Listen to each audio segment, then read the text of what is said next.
મુનાબિક women's and children hospital એક એવો project છે જે finest results within decided time frame એનું એક ઉદાહરણ છે.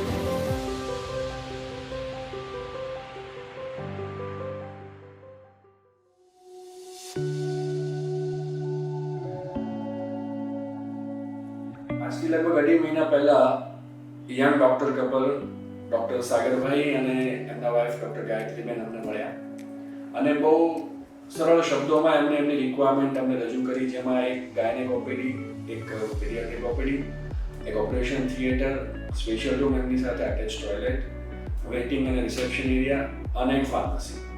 આટલી રિક્વાયરમેન્ટનું પ્લાનિંગ એમના હોસ્પિટલની અંદર એમને કરવાનું હતું.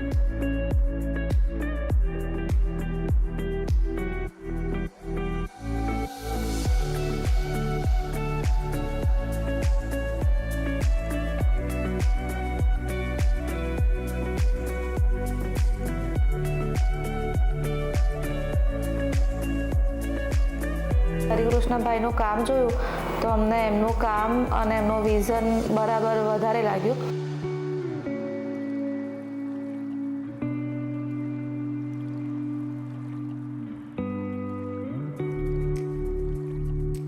હરિકૃષ્ણભાઈનો કોન્ટેક્ટ થયા પછી હવે અમારે પ્લાન એક્ઝિક્યુટ કરવાનો હતો. એમાં ઘણી બધી ચેલેન્જીસ હતી. એમાંથી મેઇન તો એ હતી કે ટાઈમ પીરિયડ, લિમિટેડ ટાઈમ પીરિયડમાં અમારે આખો પ્રોજેક્ટ પૂરો કરવાનો હતો. તો એ એરિયામાં અમે સારામાં સારું કઈ રીતે એક્ઝિક્યુટ કરી શકાય એ માટે હરિકૃષ્ણભાઈનો બહુ સારો રોલ રહ્યો છે એમાં.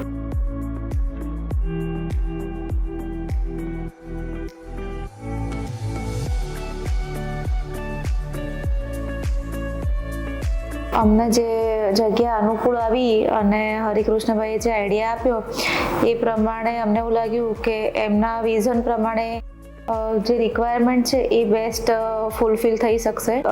અત્યારે ફૂલફિલ થઈ શકશે અને ફ્યુચરમાં જ્યારે NABH એક્રેડિટેશન માટે પ્લાન કરી શકશું ત્યારે પછી બહુ વધારે ફેરફારની જરૂર નહીં પડે.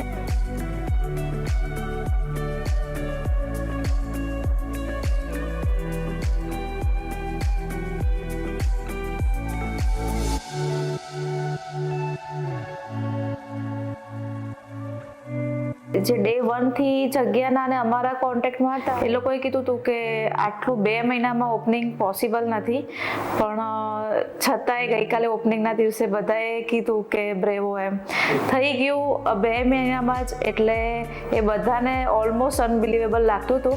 તો એ અમે હરિકૃષ્ણભાઈ થ્રુ બધું કરાવડાયું એટલે વધારે સારી રીતે થઈ શક્યું અથવા થઈ જ શક્યું એવું કહી શકાય. જે લોકોને નવું સેટઅપ ચાલુ કરવું છે કોઈને, તો એમના મનમાં ઘણી બધી ક્વેરી હોય છે. તો જો એ હરિકૃષ્ણભાઈનો કોન્ટેક્ટ કરે તો એમાં આગળ એમને કોઈ પણ ક્વેરી રહેશે નહીં. થેન્ક યુ સો મચ કે અમારા વિઝનમાં જે હતું એ એકચ્યુઅલમાં અમને ગઈકાલે 18મીએ જ જોવા મળ્યું.